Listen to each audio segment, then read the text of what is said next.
Youth Ministry Nation, it's AC, my friend Kurt. Let's talk youth ministry.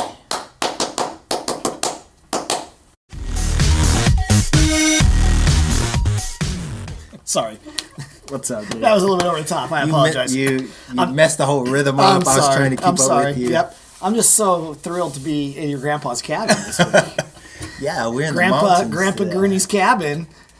This is one of our children's ministry sets. We got kicked out of my office today because there is some painting going on in my office and it's all torn up.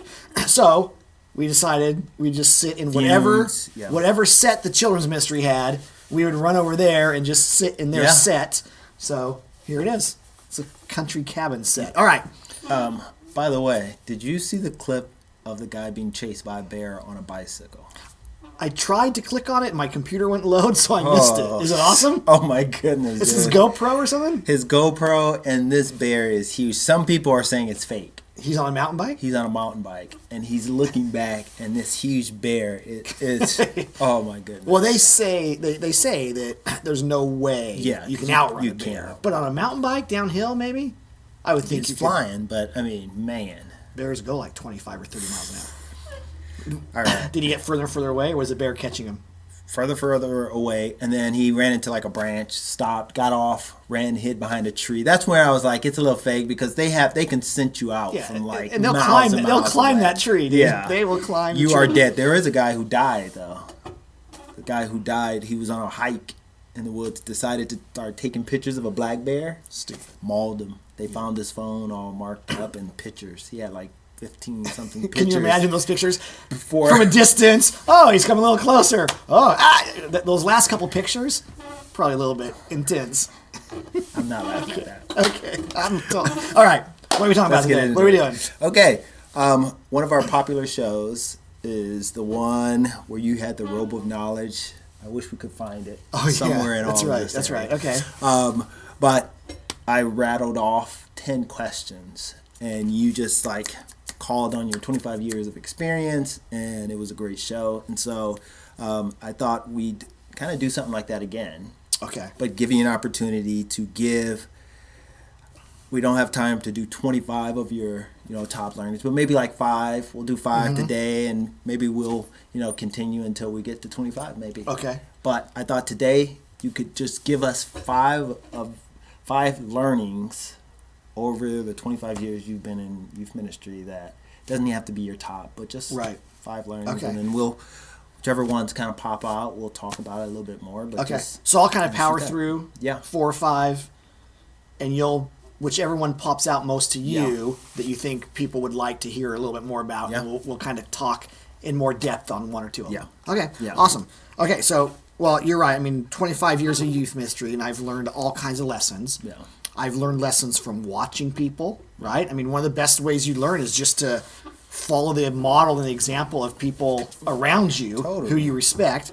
I've learned lessons through mostly trial and error. Yeah. I mean, a whole lot of people watching this podcast or listening to it went to some kind of Bible school, have some kind of formal youth ministry education, and most of us that do realize that hardly any of the stuff that we learned in college really truly prepared us, or in seminary really truly prepared us for the nitty gritty day in day out of ministry. Right? I mean, we learn it through the school of hard knocks. I mean, more than almost any other field, it seems like youth ministry, we learn it from the school of hard knocks, good, bad, and ugly, and that's been my story. So just a couple things. They're not in any particular order, and they're not really connected to each other. And I'm going to talk about each one for a minute. So I'm just going to ramble for 5 minutes, and then we'll unpack one of them for 5 or 10 minutes, and we'll be done. Yeah.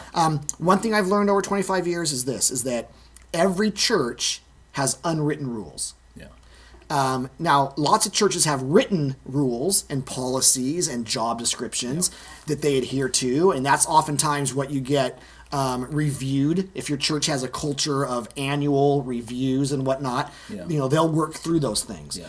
Or they have very strong guidelines that you have to be in the office from 9:30 to 5:30 or whatever the case may be. A buddy of mine was a youth pastor at church, and when you were in the office, you could not be wearing shorts. you had to wear long pants in the church office. Oh, wow. And so if it was summertime and he was going to go to the beach with some students So you had after to lunch, change. he would have to change into his shorts or his board shorts. Yeah. But it was a written policy. The reality is every church has unwritten sort of cultural rules that usually they don't explain to you. It's up to you to figure them out. Yeah. So some churches, they don't tell you, but the culture and kind of the unwritten rule is, again, hey, if you're not in the office by 9:30, you're a lazy youth pastor. Yeah. They've never told you that, Yeah. but the culture, that's an unwritten rule. Other churches, it's the exact opposite. Yeah. If you're in the office by 9:30, you're not doing youth ministry. You're supposed to be out with kids, right? Some churches have an unwritten kind of church culture rule where, HR can't tell you can't take your back-to-back vacations, right? 2 weeks in a row. But kind of the unwritten rule is, but nobody really takes 2 weeks in a row because that's we just wouldn't do that. Yeah. And our role as a youth pastor, the role is to try to figure out what are the church's unwritten rules. Yeah. Because just like we're getting reviewed formally on the written stuff, we're getting reviewed and kind of water cooler talk with the senior pastor and the executive pastor. We're getting reviewed all the time. Yeah. And oftentimes what I've learned is that it's how you navigate the unwritten rules, the cultural climate of your church, how you navigate that oftentimes is as big or bigger of a contributor to your longevity at that church as is your attendance and how many kids got baptized, because you've either learned how to navigate that kind of wishy-washy, hard to figure out culture of your church, or you haven't. It plays into fit. Everybody talks about we just want somebody who fits. Well, you usually don't fit because you're living by the written letter of the law. Yeah. You fit because you figured out how to navigate all the unwritten cultural stuff. So that'd be one. And lots of people don't like that. They think, that shouldn't be a factor. It's a total factor. It is. Another thing I've learned, and these first two are a little bit political in nature. I'm okay with that. I think politics is not necessarily a bad thing. It becomes bad. Yeah. But another thing I've learned is that it's a chips game. I just thought it's a chips game. In other words, we are figuratively given chips in our pocket when we get hired. And every time we do something good, we get more chips from parents and our boss and our supervisor. Every time something goes wrong, we cash in a few chips. Yeah. Right? When you come home late from camp, you cash in a few chips. When a student gets hurt in an event and it was a little bit of neglect on your part, you cash in a few chips. Yeah. A student that gets hurt in an event and it wasn't neglect and you handled it well and you actually turned something potentially dangerous into something like, wow, man, thank you for being on your game. Yeah, being on your game. Yeah. You get chips. Every time you lose your cool with a volunteer, you lose chips. And we are always in this giving and getting of chips. And kind of just employee 101. Right, because we are employees. I'm a leader, you're a leader, but we're employees. Right, you're accountable to somebody. I'm accountable to somebody. The deal is you just don't want to run out of chips. Because when you run out of chips, you are on the chopping. You're on the chopping block. And by the way, what costs you chips costs me the same amount of chips. The only difference is in our setting, I've got more chips than you do. Right, because I've been around longer. And I've got more history and more relationship. But if you cuss out a kid, it costs you chips. If I cuss out a kid, it costs me the same amount of chips. It's just I have a deeper. My bank account is. They're going to think a little bit more on you than they would on me. Right. Well, no, I mean it costs you more chips. Right. As far as. Oh yeah, I mean because I can make more mistakes than you can. Totally. Because my bank account of chips is deeper and richer. But it still costs me chips. So those are two things. A third thing is this is a totally different topic, but I'm just kind of. I feel like the first two are for definitely new people. And also people who have been working and maybe sometimes don't feel like things are gelling or there's some nuances. I mean, you could really think about this and go back and think about how you have handled things and where you sit with certain people and And you may see these two. Oh, things bro, come into when you play. say that, I think instantly, some people are black and white justice minded. Yeah. Right? And their church culture isn't. Yeah. Their church culture is, well, just go with the flow, and hey, that may not have seemed fair. It all washes out in the end. Don't worry about it. That's the church culture. Yeah. They're justice minded. Yeah. And then they wonder, why is it not clicking? Yeah. Because you're not navigating or you're not recognizing the unwritten culture. Yeah. They probably didn't explain that to you in an interview. Yeah. You're experiencing it, right? And I think it's flip. It's reverse of, your church could be black and white. Yes. And you are navigating in this space and you just don't understand. Exactly. You don't understand it. Exactly. No, totally. Yep. I love those. This one is more maybe applicable for married couples who are having kids for the first time. It's perfect for somebody like you and Sandra. Yeah. My wife and I, from day one, we kind of had this motto: our kids didn't choose this way of life. No. They didn't get a vote in being raised in a pastor's family. Yeah. It got dictated to Kayla and Cole. Yeah. Right? It's getting dictated to AJ. Yeah. Right? It's getting dictated to all three of your kids. Yeah. And what we decided is and this was just our own personal decision, but it worked for us, is we decide we're going to raise our kids the exact same way as pastors that we would as any other Christ followers. Yeah. So if I was a construction worker and I loved Jesus, how would I raise Kayla and Cole? Yeah. That's how I'm going to raise them as a pastor's kid. Yeah. Cole wants a hot pink mohawk. Would I normally care if he had a hot pink mohawk? Then I'm not going to let the church or my position in the church dictate whether or not. I would never say to Cole, buddy, I just, you're a pastor's kid. Yeah, you represent the Johnstons. Yeah. You can't have a hot pink mohawk. Yeah. We just never, ever put our kids in that position because they didn't choose this way of life. Yeah. If Cole or Kayla spoke up and talked or misbehaved a little bit in youth group, we would deal with it in youth group exactly like we would any other kid. Yeah. And we would drop it. I have never once had a after church in the car ride home at In-N-Out Burger conversation with Cole or Kayla about being a little bit disruptive in church that week. Yeah. The reason for that is no other kid who we have to shush or pull aside after youth group and say, hey, bro, can you help me out a little bit? Yeah. Their parents never even know that conversation happened. Yeah.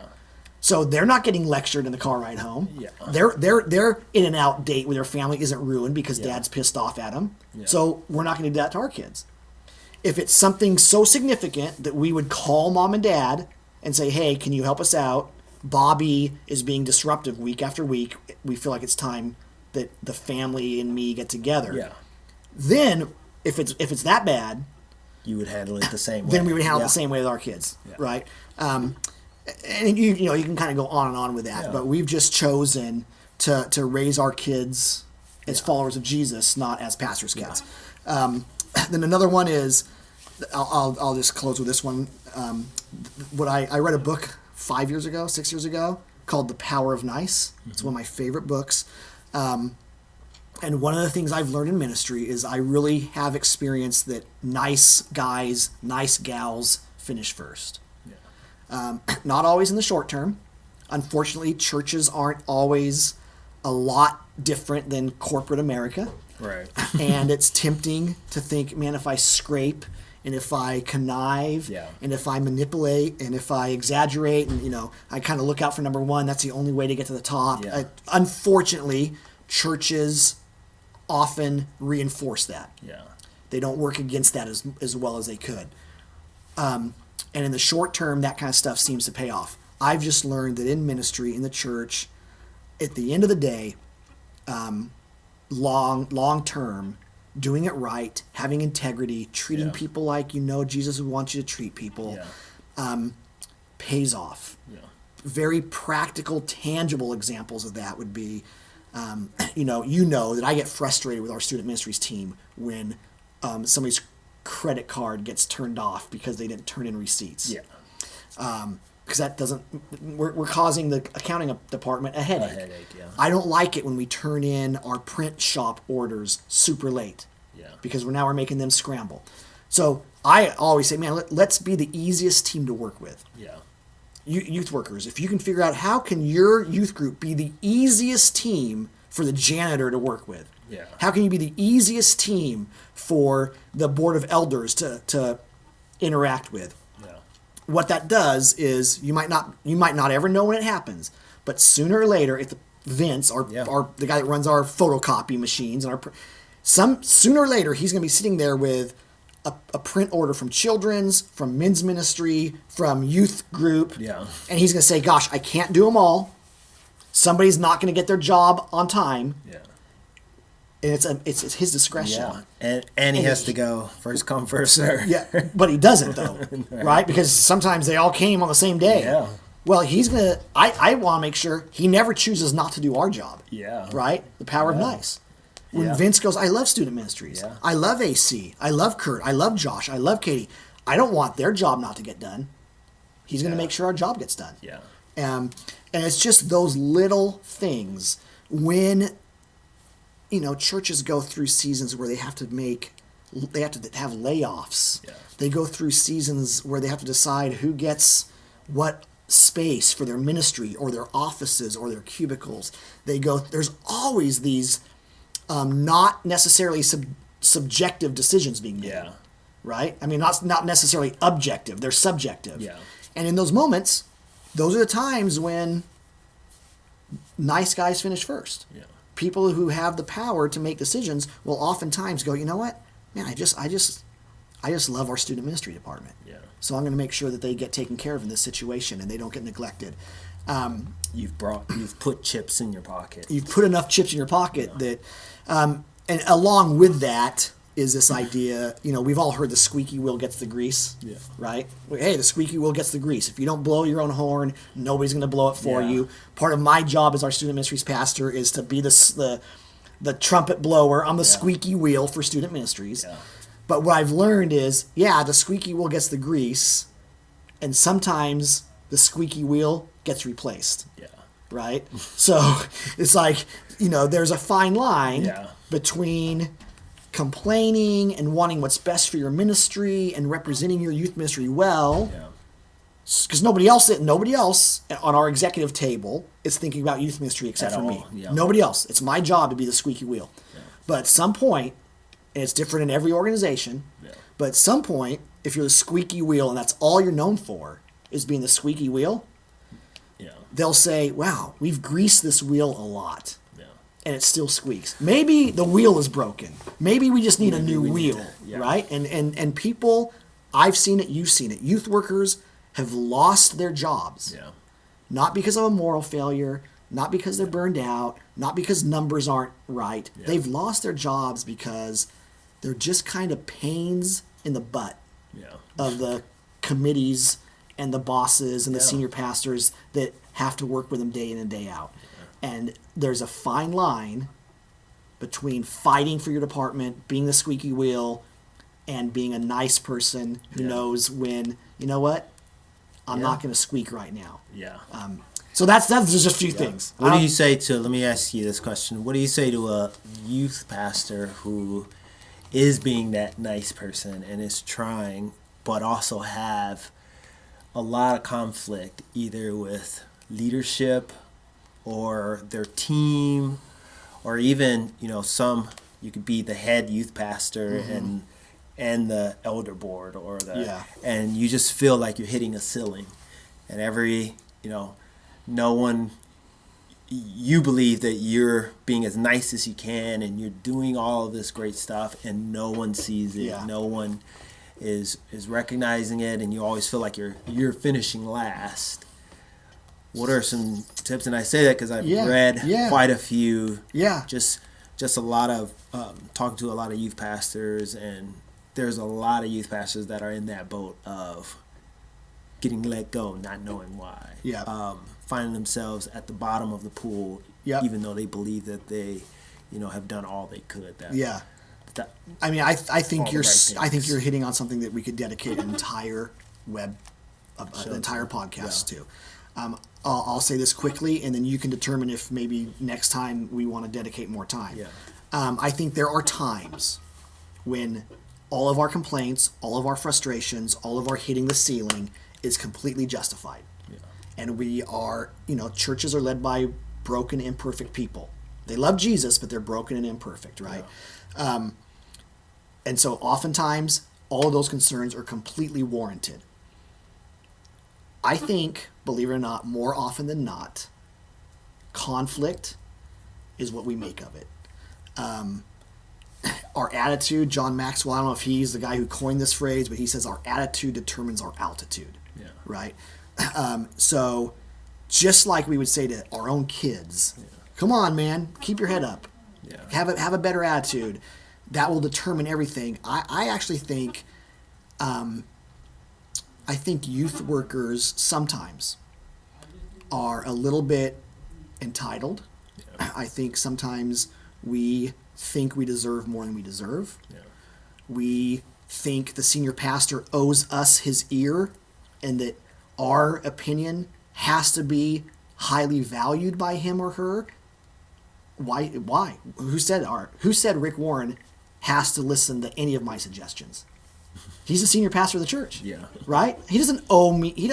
I would like it. I feel like I got something to share. Yeah. It's frustrating sometimes when he doesn't. Yeah. But I'm not entitled to it. It's not in his job description to give me an equal voice at the table. Yeah. Right? It makes me feel good. It makes me feel valued. Yeah. Some people, that stuff's way more important maybe than it is to me, right? Or than it is to you. So I would honestly, somebody that fit that description that you were saying, I would say slow down, take a step back, determine what fights are worth fighting, what frustrations are warranted, what issues are truly issues that are their issues that are problematic that you can't get past, and what ones maybe are your own issues that you've got to recognize, because I'm broken and I've got my own insecurities and I've got my own cracks. And just because I feel like my feelings were hurt, or I feel like I'm not being heard, or I feel like I'm not valued, doesn't necessarily always mean that my feelings should have been hurt or that I'm not valued. Just because I don't feel valued doesn't always mean I'm not valued. Yeah. So I think sometimes we just quickly go, there's conflict, I'm not respected, I'm hitting a brick wall, I'm bumping up against. And I think oftentimes, that's a little bit of a cop-out. It's very easy for us to say, I work in this crappy, crazy church and nobody respects or values me. Well, all right, employees at Chipotle can say the same thing. People everywhere have those same complaints. I think it's a little bit naive to think that when we're in our church organizations, most of us are middle managers. Yeah. And it's a little bit naive to think that we should be given and entrusted and empowered at this level that in any other organization, our level wouldn't have. Yeah. I'm not sure if I do think myself. This. Yeah, and I think that's kind of like what I'm hearing you say. I do feel like there's a lot of different areas in this kind of plays in, where a leader, youth workers, volunteers, I just hear like all levels that have some gripings, and they can totally be completely relevant, right, and true and right. But I think one point you hit is, what's our response? Yeah. Because at the end of the day, we're the church. Yeah. Those people are going to be there. You're going to be where you are. Yep. And our response means a lot. I think we could have probably a great show just speaking about this topic, because I think it's super prevalent right now. It's everywhere. Yeah. It's everywhere. It's a huge thing. I talk a lot about every leader needs to have what I call an honest ear. Mm-hmm. And that means somebody in your life who will speak truth to you. Yeah. And it may not be the truth you want to hear, right? And it may not be your spouse, because your spouse loves you and your spouse comes to your defense all the time, right? Yeah. So most really good spouses are really good defenders of your feelings. Yeah. So somebody who says, hey, bro, I need somebody who I can go, hey, AC, do you got 10 minutes over coffee I need to bounce something off you. Yeah. Here's what I'm feeling. Here's what I'm going through. Here's a situation. And that person will look me in the eye and say, Kurt, you're kind of whining right now. Yeah. Or you're justified. Yeah. But if I just react on my own all the time, all I got's my opinion. All I got's my feelings that were hurt. Yeah. And so to have an honest ear of somebody who will tell me the truth, Kurt, I think you need to stand up for yourself on that one. Yeah. Kurt, you need to back down. You need to let it just roll off your back. Yeah. Be a big boy. Yeah. Deal with it. Having somebody like that in your life is really, really helpful. Yeah. And it's tough to find. Yeah. But I've had those people at every step at every step. Yeah. And it's helped me I've had people back me off the ledge a few times. Yeah. Of, I'm going to quit, I'm going to resign, I'm going to get out of ministry, whatever. Yeah. And people say, hold on, Yeah. What are you saying? Think What's about the that. truth in What's that the truth situation? Well, I think that's a huge issue right now. And I think they need a lot of direction. Like youth workers just need some maybe direction, tips, like some type of light that they can kind of like look to and know that it's not something that's not uncommon. I mean, everybody goes through it, and Right.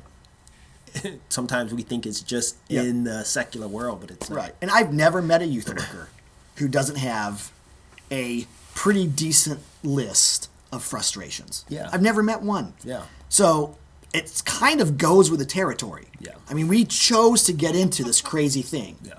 We might not have gone in with our eyes wide open, right? Yeah. But I've never met, the reality is every single youth worker, every single church has problems, and we're struggling, and it's frustrating, and we can choose to focus on that stuff, or we can choose to recognize that that's always going to be part of this journey, because I've just not ever seen it go away. Every time we solve a problem, there's another one looming in the shadows, right? Ready to jump on. Let's do this, because I love this conversation, and I think it's a timely one going into the new year. But next show, let's talk about, let's give some practical steps for leaders and for those who are working, volunteering, interning, like some steps that they could take in some of this conflict. So, love it. All right. Great. That was a little bit longer than normal. But super long, but it was great. you might be able to edit some stuff. Yeah. Cut a couple of those topics out.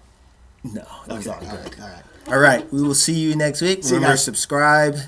You can send questions to talkyouthministry@gmail.com. We'll see you guys next week. Peace out. See ya.